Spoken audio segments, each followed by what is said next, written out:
একজন গেছে ধর্ষিতার বিচার চাইতে, আর একজন গেছে ধর্ষক ছেলের বাঁচাতে। আরজিকার কাণ্ডের ঘটনা সবারই মনে আছে। অভয়া, সেই অভয়ার মা বিজেপির প্রার্থী, তার হয়ে প্রথম নির্বাচন প্রচারে আসছেন আমাদের প্রধানমন্ত্রী নরেন্দ্র মোদী, এবং 23 তারিখে প্রথম দফা ভোটের দিনেই তিনি প্রচারে আসছেন। অভয়ার মা তার মেয়ে বিচার চাইতে বিজেপিতে যোগ দিয়েছেন। আর অপরদিকে এই রাজ্যেরই বাড়ি আমাদের মিঠুন চক্রবর্তী, তিনি তার ছেলের ধর্ষণ কাণ্ড থেকে বাঁচাতে তিনিও বিজেপিতে যোগ দিয়েছেন। কি বাস্তব কাণ্ড দেখুন, একজন গেছে ধর্ষিতার বিচার চাইতে, আর একজন গেছে ধর্ষক ছেলের বাঁচাতে। এ কোন নীতি, এ কোন আদর্শ? প্রধানমন্ত্রী নরেন্দ্র মোদী কোন মুখে আসবেন?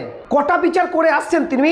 উত্তরপ্রদেশে এক নাবালিকা মেয়েকে ধর্ষণ করে বিজেপি পরিচালিত সরকারের দায়িত্বে থাকা যারা, তারা পুলিশের কাছে বিচার চাইতে গেলে পুনরায় সেই নাবালিকা মেয়েকে আবার ধর্ষণ করে পুলিশ। বিচার দিতে পেরেছেন প্রধানমন্ত্রী এই নাবালিকা মেয়েকে? পারেননি। বরং ওই বিজেপি নেতারা কোনো রকম ভাবে তারা শাস্তি পায়নি, ছাড় পেয়েছে। উত্তরপ্রদেশের একটি হোটেলে কাজ করতে গেছিল অঙ্কিতা ভান্ডারী নামে একটি যুবতী মেয়ে, 23 বছরের যুবতী মেয়ে। তাকে ধর্ষণ করা হয়েছিল, এবং তার সেই যে হোটেল, সেখানে ফুর্তি করতেন বিজেপির হেভি ওয়েট লিডাররা, নেতারা, প্রথম সারির লিডাররা, এবং তাকে হোটেলে নিয়ে যেভাবে ফুর্তি করা হয়েছিল, এবং সে সেই কাজে রাজি না হওয়াতে তাকে কেটে টুকরো টুকরো করে বস্তায় বন্দি করে তাকে ফেলে দেওয়া হয়েছিল। এমনকি প্রমাণ লোপাটের জন্য সেই হোটেলটিও বুলডোজার দিয়ে ভেঙে দেওয়া হয়েছিল। প্রধানমন্ত্রী, আপনি কি তাদের বিচার দিতে পেরেছেন?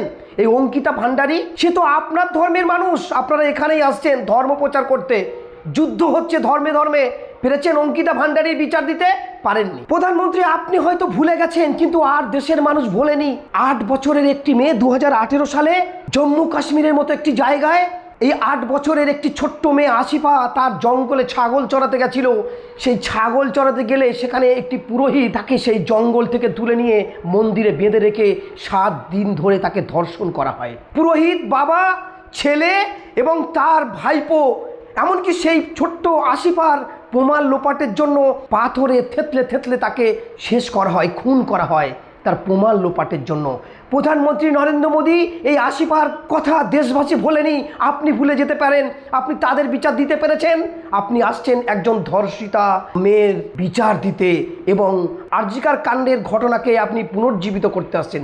ভালো জিনিস, বিচার পাবে, কিন্তু এই বিচারগুলো কে দেবে? প্রধানমন্ত্রী নরেন্দ্র মোদী যে মন্দিরে বেঁধে রেখে দিয়েছিল আসিফার সেই পুরোহিত শনিরাম, তার ছেলে বিশাল এবং তার ভাইপো প্রায় 7 দিন ধরে মেয়েটিকে ধর্ষণ করেছিল। এদের বিচার হয়েছে কি? বিচার দিতে পেরেছেন?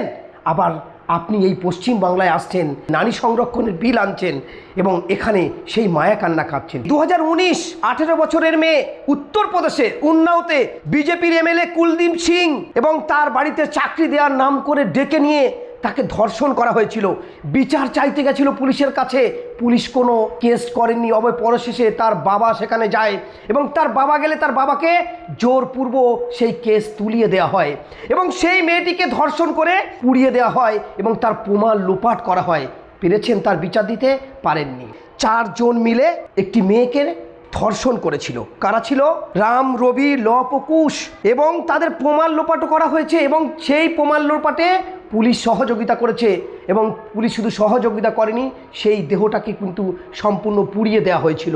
বিচার পায়নি, কারণ এরা কি আপনার সমর্থক বলে আপনি এদের বিচার দেন না? বিচার তো আপনার সবার জন্য দেওয়ার কথা। আপনি নারী সুরক্ষার কথা বলেন।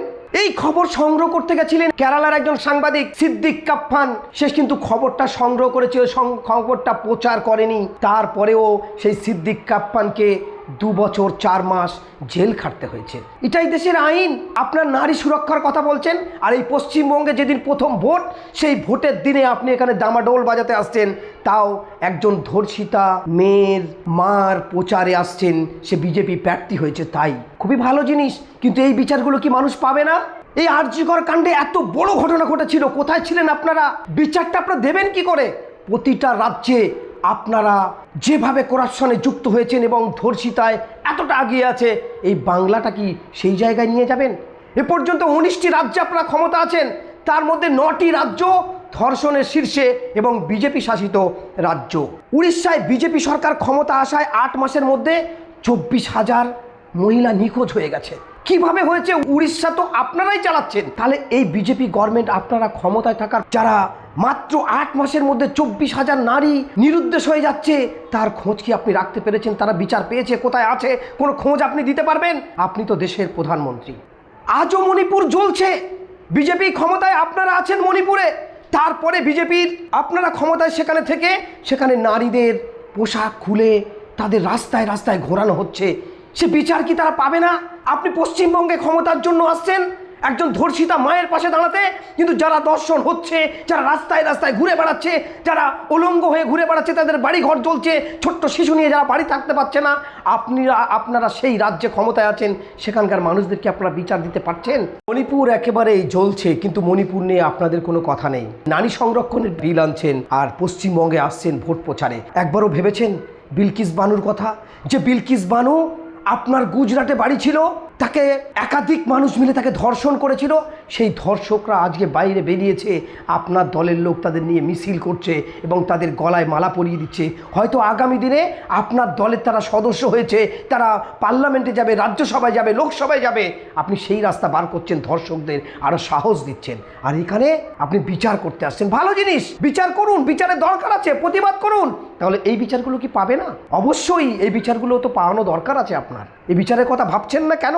নারী সংরক্ষণের বিল আনছেন এবং আপনি কি ভেবেছেন একটি দুটি নয়, গোটা ভারতবর্ষে আপনারা 19টি রাজ্যে ক্ষমতা আছেন জোট মিলে, কিন্তু প্রতিটি জায়গায় কখনো ধর্ষণ, লুট, তারাস, সন্ত্রাস, দাঙ্গা থেমে নেই কোথাও। কবে থামবে? কবে শান্তি ফিরবে ভারতবর্ষের মানুষের? ভারতবর্ষের মানুষ কি আর শান্তি দেখতে পাবে না? আপনারা মুখে এক বলে যাচ্ছেন আর রাজ্য জুড়ে আর এক তৈরি হচ্ছে। কেন? আজ আপনাদের থেকে মুখ ফিরিয়ে নিয়েছে। ত্রিপুরায় আপনারাও ক্ষমতায় ছিলেন, ধীরে ধীরে আপনাদের থেকে মানুষ কিন্তু মুখ ফিরিয়ে নিচ্ছে। মানুষের বিচার দিন, শান্তি দিন, সুষ্ঠুভাবে বাঁচতে দিন। আর পশ্চিমবঙ্গের মানুষ যদি মনে করে যে ধর্ষক রাজ্য তৈরি করবে, তাহলে সেটা তাদের বিষয়। এভাবে কিন্তু বিচার হয় না। একপক্ষভাবে মানুষকে শেষ করলে দেশ কোনোদিন উন্নতি হয় না, অবনতির দিকে যায়।